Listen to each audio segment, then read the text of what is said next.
I am Jacko with BTV and I'm with Retainer. It was kind of hard to find your MySpace. I keep my friends close-knit, you know, they're on my phone. I don't need to hit them up over a Facebook, over a MySpace. I did find a website had leaked your LP. It was kind of funny because on one angle it was like promoting your work and repping it, and on the other side it just uploaded the file for anyone to get for free. I was just wondering like how you felt about that. Does it bother you, or are you cool with it? It means like people want to hear the music, and like maybe if I do something that I think has a commercial value, not sell out as such, but if I do something that I think can make money, I might, you know, back it and then try and prevent that happening whatever way.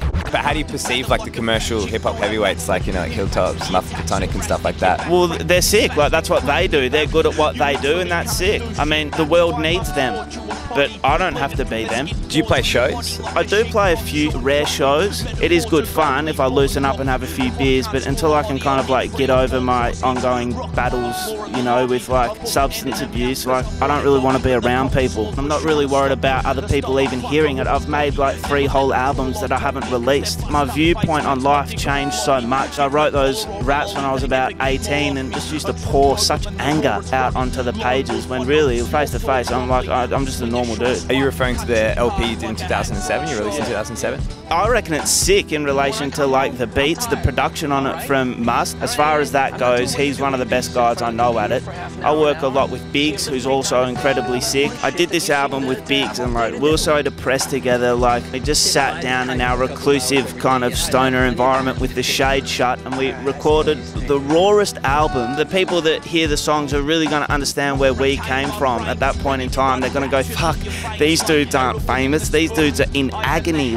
I hear you've been working a bit with Baylor? We've been making some cool songs together lately. I think he won that, yeah, he did win the freestyle battle at Big Day Out. He's a very like intense dude and he makes for a very funny song. You've got some new work coming out soon, you're really excited about it. How many tracks? Originally, me and Biggs made a 20-track album.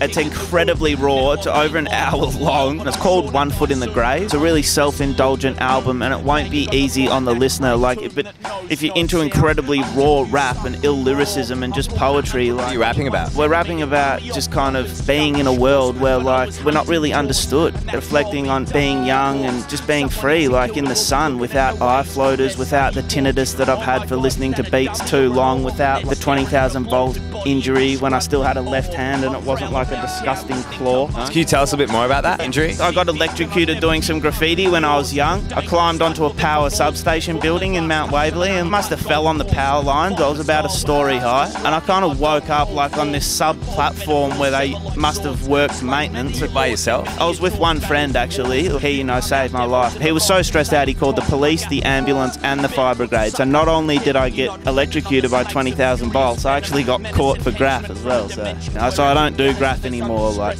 unless it's on a canvas. I've learnt my lesson. What the fuck were you thinking climbing onto a power station to do some graph?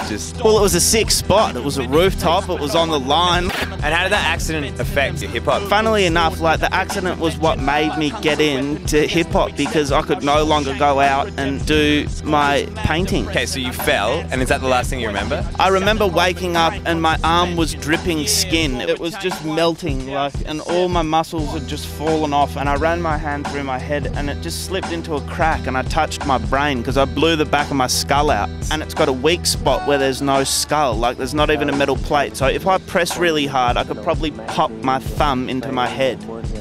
And I blew my toes off as well, which I felt hard done by. Actually got no toes for the rest of my life because of this, just the little ones. That is fucking full on.